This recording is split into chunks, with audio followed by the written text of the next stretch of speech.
اللهم صل على سيدنا محمد وعلى آل سيدنا محمد كما صليت على إبراهيم وعلى آل إبراهيم في العالمين إنك حميد مجيد. أعوذ بالله من الشيطان الرجيم. بسم الله الرحمن الرحيم. يا أيها الذين آمنوا إذا لقيتم الذين كفروا زحفا فلا تولوهم الأدبار ومن يولهم يومئذ دبره إلا متحرفا لقتال أو متحيزا إلى فئة فقد باء بغضب من الله ومأواه جهنم وبئس المصير. قال المؤلف المفسر رحمه الله تعالى أدام النفع بعلومه وعلومكم في الدارين آمين إلى أن قال وإذا لقيتم الذين كفروا الآية فقال إنما أنزلت هذه الآية في يوم بدر لا قبلها ولا بعدها. اب مفسر رحمۃ اللہ علیہ فرماتے ہیں کہ جب یہ آیت مبارک اتری تو یہ یوم بدر کے موقع پہ اتری ہے، نہ اس سے پہلے اتری ہے نہ بعد میں.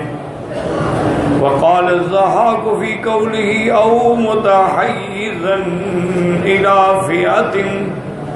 المتحيز الفار إلى النبي صلى الله عليه وسلم وأصحابه.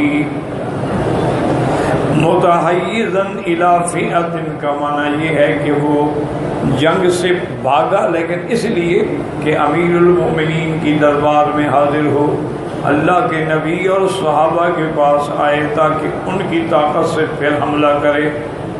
وَكَذَلِكَ مَنْ فَرَّ الْيَوْمَ إِلَىٰ أَمِيرِهِ أَوْ أَصْحَابِهِ فَأَمَّا إِنْ كَانَ الْفِرَارُ لَا عَنْ سَبَبٍ مِّنْ هَٰذِهِ الْأَسْبَابِ فَإِنَّهُ حَرَامٌ وَكَبِيرَةٌ مِّنَ الْكَبَائِرِ. مفسر رحمۃ اللہ علیہ فرماتے ہیں کہ یا تو وہ جنگ سے اس لیے بھاگا کہ اپنے امیر کے پاس آ کے ان سے مدد لے، یا وہ جنگ سے اس لیے بھاگا ہے کہ پیچھے ہٹ کے پھر حملہ کرے. اس کے علاوہ اگر کوئی بھاگے گا تو وہ اکبر الکبائر کبیرہ گناہوں میں سے ہے جو بندے کو ہلاک کر دینے والے ہوتے ہیں. اللہ معاف فرمائے. جیسے کہ رواہ البخاری و مسلم فی الصحیحین، امام بخاری اور امام مسلم رحمۃ اللہ علیہ نے اپنی دونوں کتاب صحیح مسلم صحیح الجامع میں یہ حدیث ذکر فرمائی. النبی ہریرہ رضی اللہ تعالی عنہ قال قال رسول اللہ صلی اللہ علیہ وسلم اجتنبوا السبع الموبقات. حضور نے فرمایا یہ 7 گناہ جو آدمی کو برباد کر دینے والے ہیں ان سے بچا کرو. قیل یا رسول اللہ وما ہن. حضور کی خدمت میں عرض کیا گیا کہ یا رسول اللہ وہ 7 بڑے گناہ جو ہیں وہ کیا ہیں؟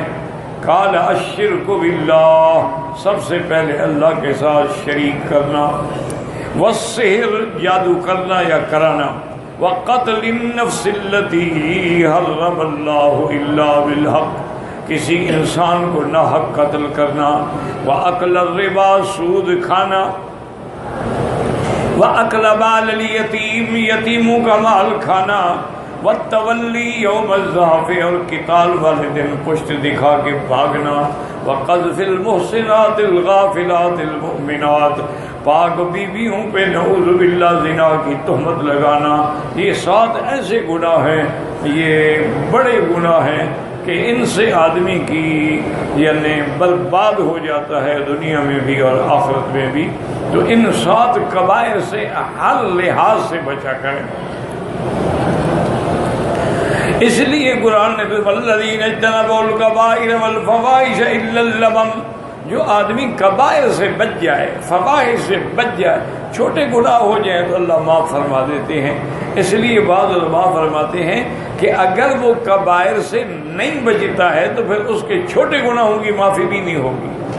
اور ایک مسئلہ یہ بھی یاد رکھیں کہ چھوٹا گناہ، کوئی گناہ چھوٹا نہیں ہوتا، گناہ گناہ ہوتا ہے، آگ آگ ہوتی ہے۔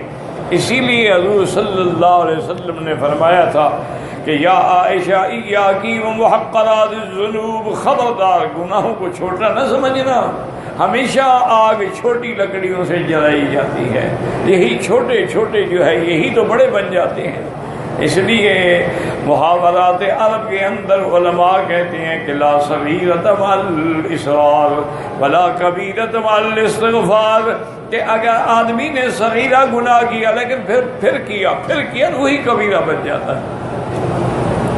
مثلا پہلی دفعہ داڑھی منڈائی ہے تو صغیرہ ہے، لیکن دوبارہ آج سے بارہ پھر وہی کبیرہ ہو جائے گا۔ اور کبیرہ گناہ جو ہے وہ معاف نہیں ہوتا ماں سوا توبہ سے۔ اور توبہ کا معنی بھی یہ نہیں ہے کہ بس کہہ دیں یا اللہ میری توبہ، یا اللہ میری، یہ توبہ نہیں ہوتی۔ توبہ کے شرائط ہیں، جیسے کہ نماز کے لیے وضو کی شرط ہے، وضو کے فرائض ہیں، شرائط ہیں، یہ نہیں کہ جیسے مرضی ہے منہ پہ چھٹے مار دو اور نماز شروع کر دو۔ اسی طرح توبہ کے بھی شرائط ہیں۔ سب سے پہلی شرط یہ ہے الاقلاع عن الذنب، کہ وہ گناہ چھوڑ دے، اور دوسری شرط اس میں یہ ہے کہ الندم علی ذالک، اس گناہ پہ اس کو ندامت ہو، شرمندگی ہو کہ ہائے میں کیا کر بیٹھا ہوں۔ اور تیسری شرط اس کی یہ ہے کہ العزم علی اللہ یعود، پکا ارادہ یا اللہ میں پھر یہ گناہ نہیں کروں گا۔ یہ ہے توبہ۔ توبہ صرف کہنے کا نام نہیں ہوتا ہے کہ آدمی زبان سے کہتا رہے توبہ یا اللہ، جیسے ہمارے عام رواج ہو گیا اللہ میری بڑے گناہ سے توبہ، چھوٹے گناہوں سے توبہ، لاکھ لاکھ توبہ، اور سگریٹ جیب میں پڑی ہوئی ہے، حرام کا مال جیب میں پڑا ہوا ہے، توبہ میری توبہ، یہ توبہ نہیں ہے، نعوذ باللہ، یہ تو اللہ کے ساتھ استہزاء ہے۔ یہ ڈر ہے کہ اسی کی بنا پہ اللہ ہمیں نہ پکڑ لے کہ توبہ سے بھی مذاق بنا رہے۔ تو لہٰذا یہ 7 گناہ جو ہیں ان سے ہر حال میں بچنے کی کوشش کریں کہ الشرک باللہ، شرک ہے، جادو ہے، جادو کا کرنا، سیکھنا، سکھانا، حتیٰ کہ ایک حدیث میں ہے کہ من تسحر فقد کفر، جو آدمی جادو کرتا ہے یا کراتا ہے، سیکھتا ہے یا سکھاتا ہے، تحقیق وہ کافر ہو گیا ہے، یعنی اتنا بڑا جرم ہے سحر جو ہے۔ اور اس کے بعد حضور صلی اللہ علیہ وسلم نے اکل الربا، سود کھانا، سود کھانا جو ہے بعض علماء نے لکھا ہے کہ اس کا ادنا گناہ، ادنا قسم جو ہے وہ ماں کے ساتھ 70 بار زنا کرنے کے برابر، اس کو کہتے ہیں سود کا عذاب۔ تو اس لیے آکل الربا جو ہے نا، اللہ تبارک و تعالیٰ معاف فرمائے، تو اللہ فرماتے ہیں فَأْذَنُوا بِحَرْبٍ مِّنَ اللَّهِ وَرَسُولِهِ، ربا کھاتے ہو تو میرے ساتھ جنگ کے لیے تیار ہو۔ اس لیے ایک بات ہمیشہ یاد رکھیں کہ ربا انفرادی ہو، اجتماعی ہو، یا بین الاقوامی ہو، یا بین الملکی ہو، جب تک ربا رہے گا وہ ملک کبھی بھی ترقی نہیں کر سکتے۔ وہ سود کا چکر ہی دشمن نے ایسا بنایا کہ آدمی نکل ہی نہیں سکتا۔ جن ملکوں نے سود سے جان چھڑوا لی نا جی، وہ اپنے پاؤں پہ کھڑے ہو۔ تو یہ سب سے بڑا عذاب یہ ہے، اللہ اس سے آدمی کو نجات عطا فرمائے۔ اور اسی طرح حضور پاک نے فرمایا کسی کو قتل کرنا نہ حق، نہ حق کا کیا معنی ہے؟ اگر اس نے قتل کیا پھر تو اس کے بدلے میں قتل ہوگا، وَلَكُمْ فِي الْقِصَاصِ حَيَاةٌ، لیکن تم خود نہیں کرو گے، امیر کرے گا، حاکم کرے گا۔ اور اسی طرح جیسے کسی نے نعوذ باللہ زنا کیا، وہ شادی شدہ ہے تو اس کو بھی رجم کیا جائے گا، قتل ہوگا۔ لیکن بغیر کسی گناہ کے کسی کو قتل کر لو، جیسے آج کل ہو رہا ہے، انا للہ و انا الیہ راجعون، اب تو اخبار پڑھتے ہوئے دل پہلے کانپنا شروع ہو جاتا ہے، وہاں اتنے قتل ہو گئے، وہاں اتنے قتل ہو گئے، اور بے گناہ۔ اچھا حضور نے فرمایا تھا کہ قیامت کی علامات میں ہے کہ لا یدری القاتل، کہ قاتل کو بھی پتہ نہیں ہوگا کہ میں کیوں قتل کر رہا ہوں، ولا یدری المقتول، اور قتل کرنے والے کو بھی پتہ نہیں ہوگا کہ میرا کیا گناہ ہے۔ وہ تو بس میں جا رہا ہے، ٹرین میں جا رہا ہے، اس کو کیا پتہ ہے کہ یہاں دھماکہ کر کے مار ڈالیں گے۔ انا للہ وَإِنَّا إِلَيْهِ راجعون۔ اللہ تمام عالم اسلام پر اپنے رحم فرمائیں۔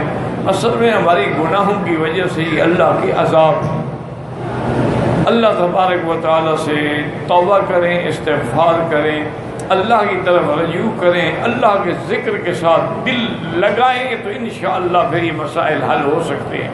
اور اسی لیے حضور پاک نے فرمایا کہ اکل مال الیتیم، یتیموں کا مال کھا جانا یہ بھی کبائر ہے۔ اس کو قرآن دوسری کا کہتا ہے ان الذین یاکلون اموال الیتامی ظلما، جو لوگ یتیموں کا مال ناجائز طریقے سے ظلم کر کے کھاتے ہیں وہ دراصل مال نہیں بلکہ جہنم کے انگارے کھا رہے ہیں اور اپنا پیٹ جو ہے وہ انگاروں سے بھر رہے ہیں۔ یہ جاہلیت میں ایک رواج تھا اسلام سے پہلے کہ اگر یتیم ہے، مثلا یتیم لڑکی ہے، خوبصورت ہے، فوراً اسے شادی کر دیتے، نہ اس کا حق المال ہے، نہ اس کے کوئی حقوق ہیں، نہ نان ہے، وہ کیا یتیم لڑکی بول نہیں سکتی کہاں جائے۔ اسی طریقے سے یتیموں کے مال پہ بھی قبضہ کر دیتے، ان کے مال پہ بھی قبضہ کہ یتیم، اچھا اگر یتیم لڑکا ہے اسے کام کروائے، سارے گھر کا کام وہ یتیم کریں گے، ان کے اپنے اولاد جو ہے وہ بیٹھی رہے گی، تو یہ بھی ظلم ہے۔ تو اس لیے حضور پاک صلی اللہ علیہ وسلم فرماتے ہیں کہ ایک حدیث میں ہے کہ سب سے بہتر گھر وہ ہے جس میں یتیم ہو اور اس کے ساتھ اچھا سلوک کیا جاتا ہو، اپنے بچوں کی طرح رکھے، اسی طرح کپڑے، اسی طرح لباس، اسی طرح کھانا پینا، وہ سب سے اچھا گھر ہے۔ اور فرمایا سب سے برا گھر یہ ہے کہ جس کے گھر میں یتیم ہو اور اس سے برا سلوک کرے۔ اسی طرح ایک حدیث میں یہ بھی آیا ہے کہ کسی نے اگر یتیم کو تھپڑ مارا ہے، رلایا ہے، اللہ تعالیٰ غیر غضب میں آتے ہیں، فرمایا اچھا جس کے والدین کو میں نے لے لیا، موت آ گئی اور یہ اس کو دکھلا رہا ہے، میں ان سے انتقام لوں گا۔ اور اسی طرح یہ بھی فرمایا کہ جو بندہ یتیموں کے حسر پہ ہاتھ رکھتا ہے، ان کو عید کے دن کوئی کپڑے، کوئی لباس، کوئی خوشی پہنچاتا ہے، اللہ فرماتے ہیں جس نے یتیم کو راضی کیا میں اس پہ راضی ہو گیا ہوں۔ اور حضور نے فرمایا انا وکافل الیتیم فی الجنہ، میں اور یتیموں کی نگرانی کرنے والا جنت میں ایسے اکٹھے ہوں گے، یعنی اس کا مرتبہ میرے قریب ہوگا، درجہ میرے قریب ہوگا۔ وجہ کیا ہے کہ میرا مدنی بھی تو یتیم ہے، جب یتیموں پر رحم کرو تو خیال کیا کرو کہ ہمارے آقا بھی یتیم ہے۔ الم یجدک یتیما فآوی ووجدک ضالا فہدی، یاد رکھو یہ بھی یعنی کبائر میں سے ہے یتیموں کا مال کھانا۔ اور حضور نے فرمایا وَالتَّوَلِّي يَوْمَ الزَّحْفِ، مسلمانوں کے ساتھ جہاد میں شریک ہے اور پیٹ دے کے بھاگے تو یہ بھی گناہ کبیرہ ہے، کیونکہ اس کے بھاگنے سے مجاہدین کے دل ٹوٹ جاتے ہیں اور کبھی کبھی شکست کا باعث ہو جاتے ہیں۔ اور اسی طرح القذف المحصنات الغافلات المؤمنات، وہ عورتیں جو ایمان والی ہیں، جو گناہوں سے پاک ہیں، ان پہ تہمت لگانا یہ بھی کبیرہ گناہوں سے ہے، اور اس کی سزا بھی ہے کہ 80 کوڑا، یا تو گواہ لائے ورنہ 80 کوڑے اس پہ مارے جائیں گے۔ تو اس لیے حضور پاک صلی اللہ علیہ وسلم نے فرمایا ہے کہ تولی یوم الزحف جو ہے یہ بھی کبائر میں ہے، اور یہ صحیح حدیث ہے جس کو امام بخاری اور امام مسلم نے اپنی روایت حدیثوں میں جمع فرمایا ہے۔ اگر وہ اس لیے نہیں بلکہ پیٹ دے کے بھاگا ہے، فقد باء بغضب من اللہ، بامانا راجع، وہ اللہ کا غضب لے کے لوٹا ہے، ومأواہ جہنم، اور اس کا ٹھکانہ جو ہے پھر جہنم ہے، اے مسیرہ ومنقلبہ یوم میعادہ جہنم سے مسیر۔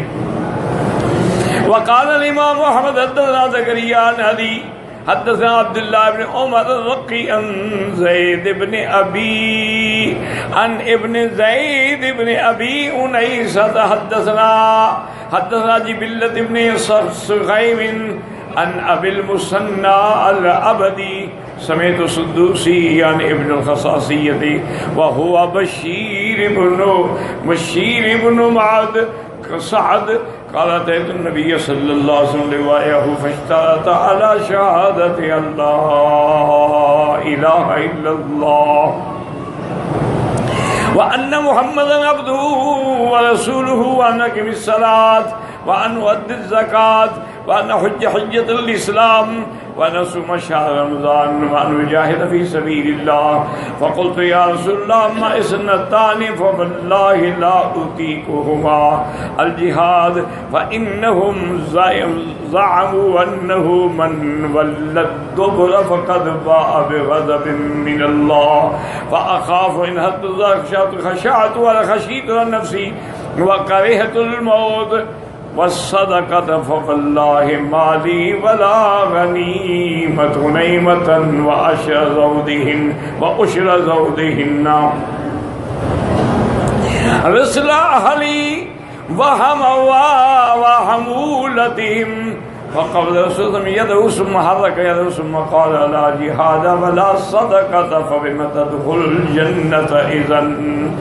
قلت يا رسول الله أنا أبايعك فبايعته عليهن كلهن وهذا حديث غريب. اب اس حدیث مبارک میں آتا ہے کہ بشیر ابن محمد کہتے ہیں کہ میں حضور کی خدمت میں آیا تاکہ حضور کی بیعت کروں. حضور نے فرمایا کہ بیعت کے لیے پہلی شرط جو ہے وہ توحید ہے، شہادت اللہ الہ الا اللہ وان محمد عبدہ ورسولہ. اور دوسری شرط یہ ہے کہ نماز قائم کرو گے، زکوٰۃ ادا کرو گے، اگر اللہ توفیق دے تو حج بھی کرو گے، رمضان کے مہینے میں روزے بھی رکھو گے، اللہ کے راستے میں جہاد بھی کرو گے. تو کہتے ہیں کہ میں نے کہا کہ یا رسول اللہ یہ جو دو چیزیں ہیں نا یہ میرے لیے بڑی مشکل ہیں. ایک تو جہاد، کیونکہ جہاد میں پشت دے کے بھاگنا جو ہے وہ اللہ کے غضب کو لوٹانا ہے، تو میں تو ڈرتا ہوں، میں تو موت کو اچھا نہیں سمجھتا ہوں. اور اسی طرح اللہ کے راستے میں خرچہ دینا، صدقہ دینا یہ میرے لیے مشکل ہے، کیونکہ میرے پاس جو کچھ ہے وہ تو میرے اپنے اہل و عیال کے لیے ہے، ان کی سواری کے لیے ہے. اور اس کے بعد حضور پاک نے فرمایا، حضور نے ہاتھ پیچھے کر لیا. انہوں نے کہا کیا؟ آپ نے فرمایا اگر تم ان شرائط پر عمل نہیں کر سکتے ہو تو میں تمہاری بیعت نہیں کروں، یعنی تمہارا پھر اسلام بھی قبول نہیں ہے. تو کہتے ہیں کہ جب میں نے یہ سنا تو میں نے کہا کہ یا رسول اللہ انا ابایعک، میں بیعت کرتا ہوں اور جو شرطیں آپ نے فرمائی ہیں ان پہ پورا عمل کروں گا. پھر حضور نے میری بیعت کی. وقال حافظ القاسم الطبراني حدثنا احمد بن محمد بن يحيى بن حمزة قال حدثنا اسحاق بن ابراهيم ابو النضر حدثنا يزيد بن ربيعة حدثنا ابو الاشعث عن ثوبان مرفوعا رضي الله عنه قال ثلاثة لا ينفع معهن عمل الشرك بالله وعقوق الوالدین والفرار من الضعف. حدیث مرفوع میں ثوبان روایت کرتے ہیں کہ حضور پاک نے فرمایا کہ 3 گناہ ایسے ہیں کوئی بھی عمل کرو فائدہ نہیں ہوگا. سب سے پہلا گناہ جو ہے وہ شرک ہے، غیر اللہ کا سجدہ ہے، غیر اللہ کی سور پکار ہے. اس کے ساتھ نمازیں پڑھو کچھ کرو کوئی فائدہ نہیں. اور اسی طرح فرمایا جو آدمی اپنے والدین کا نافرمان ہے جتنی نیکیاں کرے کوئی فائدہ نہیں، کیونکہ خالق حقیقی اللہ کی ذات ہے اور تخلیق مجازی جو ہے وہ والدین کے ذمے میں ہے. اس لیے اللہ نے اپنے ساتھ ملایا. اللہ نے والدین وَاعْبُدُوا اللَّهَ وَلَا تُشْرِكُوا بِهِ شَيْئًا وَبِالْوَالِدَيْنِ إِحْسَانًا، میری عبادت کرو، شرک نہ کرو، والدین سے بھلائی کرو. اسی طرح فرمایا وَوَصَّيْنَا الْإِنسَانَ بِوَالِدَيْهِ إِحْسَانًا. اللہ نے حکم فرمایا ہے کہ اپنے والدین سے والدین سے بھلائی کا کیا معنی ہے کہ ان کی فرما برداری کرو، ان کی اطاعت کرو اور ان کے سامنے کبھی گردن اٹھا کے بھی بات نہ کرو. وَاخْفِضْ لَهُمَا جَنَاحَ الذُّلِّ مِنَ الرَّحْمَةِ وَقُلْ رَبِّ ارْحَمْهُمَا كَمَا رَبَّيَانِي صَغِيرًا.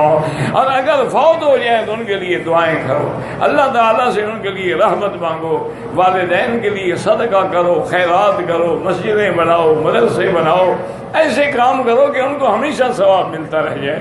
تو اگر آدمی والدین کا نافرمان ہے اس کو بھی کوئی نیک عمل فائدہ نہیں دے گا.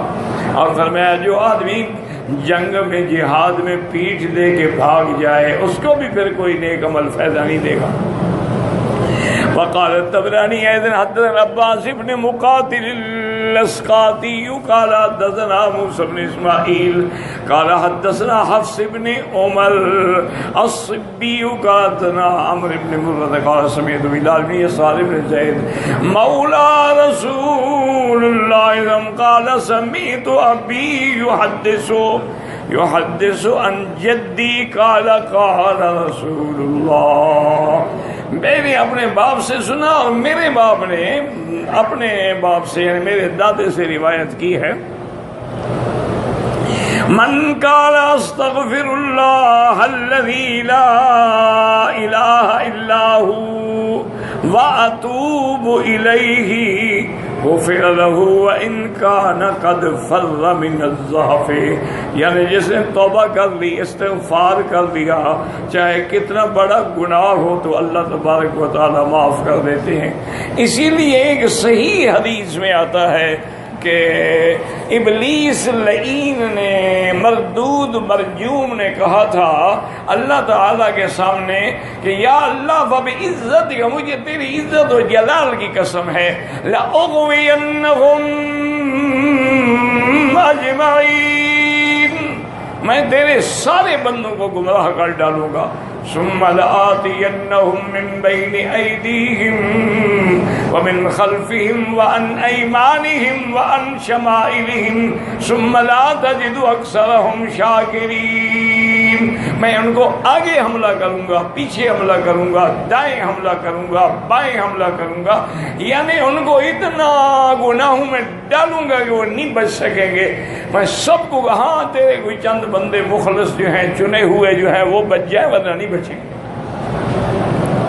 تو اللہ تبارک و تعالیٰ نے بھی فرمایا کہ اے ابلیس ملعون سن لے، فبعزتی و جلالی، مجھے بھی اپنی عزت و جلال کی قسم ہے جب تک میرے بندے استغفار کرتے رہیں گے میں بھی گناہ معاف کرتا ہوں۔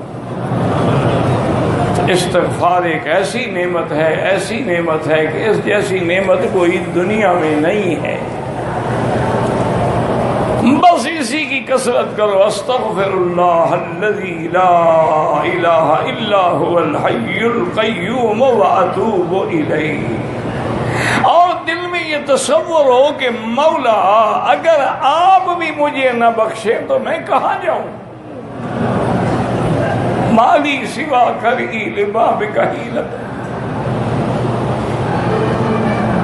وَلَئِن رُدِدتُّ فَأَيُّ بَابٍ أَقْرَعُ، میرا مولا میں تیرے سوا، تیرے دروازے کے سوا کون سا دروازہ ہے جو میں جا کے کھٹکھٹاؤں۔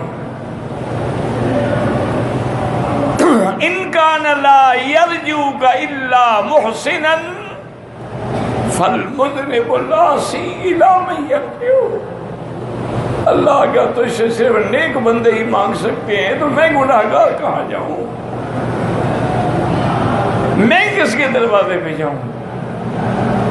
اور یقین کریں کہ جب بندہ سچے دل سے اللہ کے دروازے پہ گڑ گڑاتا ہے، روتا ہے، عاجزی کرتا ہے، معافی مانگتا ہے، استغفار کرتا ہے، اللہ خوش ہوتے ہیں اور فرماتے ہیں ملائکہ علم عبدی ان لہ رب سیغفر الذنوب، یہ بندہ جو رو رہا ہے اس کو پتہ لگ گیا ہے کہ میرا بھی کوئی سردار ہے، میرا بھی کوئی رب ہے جو مجھے معاف کر دے گا۔ اللہ فرماتے ہیں ملائکتی فاشہدوا، گواہ ہو جاؤ میں نے بھی اس کے سارے گناہ معاف کر دیے۔ مسلمانوں توبہ کر لو، باز آ، ہزار بار توبہ شکستی باز آ، اگر ہزار بار بھی توبہ توڑ چکے ہو تو توبہ کر لو، دروازہ ابھی کھلا ہے، بند نہیں ہوا۔ جس دن دروازہ بند ہو گیا پھر نہ توبہ کام آئے گی نہ ایمان کام آئے گا۔ اذا طلعت الشمس من مغربها، علامت یہ ہے کہ جب سورج مشرق کے بجائے مغرب سے نکلے گا، علامت یہ ایسی ہے نا کہ ہم تو بے ہوش ہو کے اٹھیں گے، ہمیں کیا پتا ہے پھر توبہ کا موقع کب ملے گا۔ اس کے بعد توبہ کے دروازے جو ہیں وہ بند ہو جائیں گے۔ اس لیے دل سے اللہ کے گھر میں باوضو بیٹھے ہو، اس ایک دفعہ دل سے پڑھ لو استغفر اللہ الذی لا الہ الا ہو الحی القیوم واتوب الیہ استغفر اللہ ربی العظیم من کل ذنب واتوب الیہ. ہر مشکل کے لیے یہ ایک سیر ہے، اس سے زیادہ کوئی دنیا میں کوئی اور حل ہے ہی نہیں.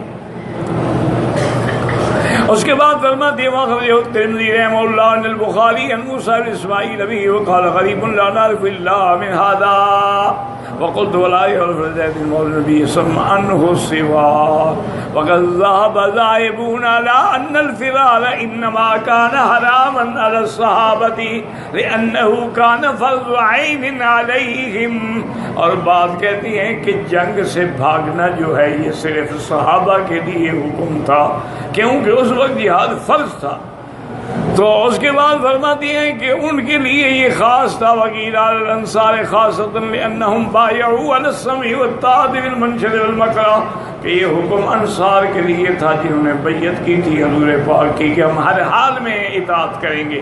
وکیل المراد بهذه الآیۃ اہل بدر خاصۃ، اور بات کہتی ہیں جنگ بدر میں یہ حکم تھا کہ کوئی پیٹھ دے کے نہ بھاگے.